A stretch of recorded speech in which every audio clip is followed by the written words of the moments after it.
lung parenchyma, okay, because we are in the lung, and what you have to look for and check thoroughly is the bronchus, you see.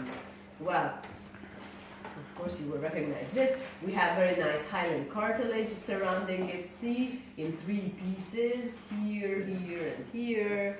And you see the lumen, of course, the epithelium, and the submucosa, and so all the layers. So now we will go through all the layers and check what to look for, okay? So if we start from the lumen, well, what you see here is this mucus. Of course, in the past slide, you will see that it is past positive, so it's light purple. And what we see here is some inflammatory cells, even with some eosinophils. You know, they play a huge role in asthma. And, well, some dead epithelial cells. For example, here, of course, this is also because of, this is a post-mortal slide, okay. Of course, it's not from somebody who's still alive, but maybe with a segmental resection, of course, we can end up with a slide like this. Anyway, the rest of the stuff that's in the lumen is the mucus. Okay, this acellular, lively eosinophilic stuff. Here's the macrophage, see, with this brownish, of course, blackish pigment. All right, so this is what's in the lumen. Okay, that was number 1.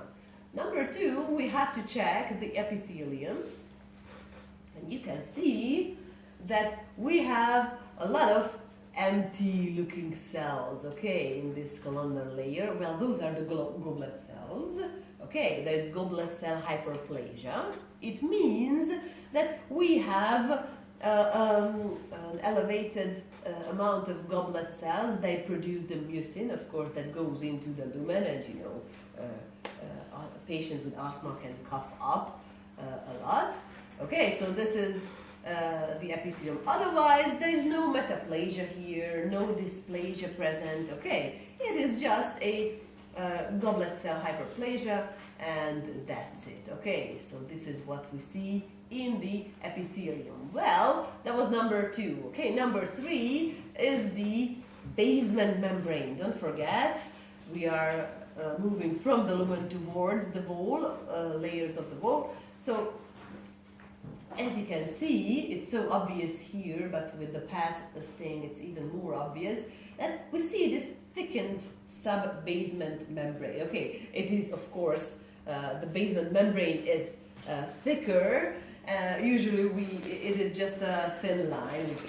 Sometimes you cannot even see it without the past stain. Okay, now it is thick, and you know that it is associated with asthma. There is type 1, type 3 collagen deposition here. You know, normally it is just type 1 collagen. But in asthma we see maybe type 2, type 3, type 3 for sure. It means that, yeah, so it's not good, of course. It also contributes to the result of the bronchoconstriction and the constant inflammation that is present. And it is always a pathologic sign, okay, to see a basement membrane this thick.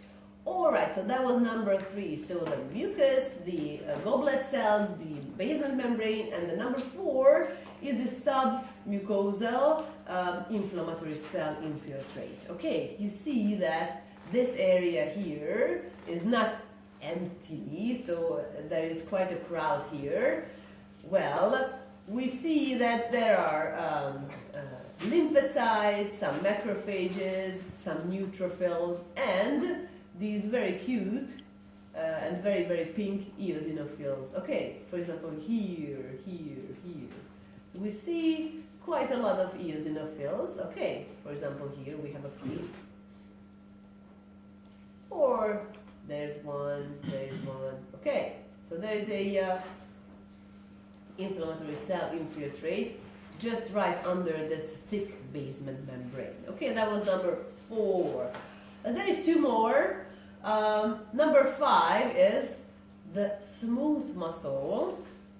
Well, hypertrophy or hyperplasia. Feel free to use both, because here both can happen. you know, this is just a delicate thin layer of smooth muscle cells in the wall of the bronchi. But because of the constant wheezing and, you know, the repeated attacks, well, we see hypertrophy or hyperplasia or both. It doesn't matter at this point.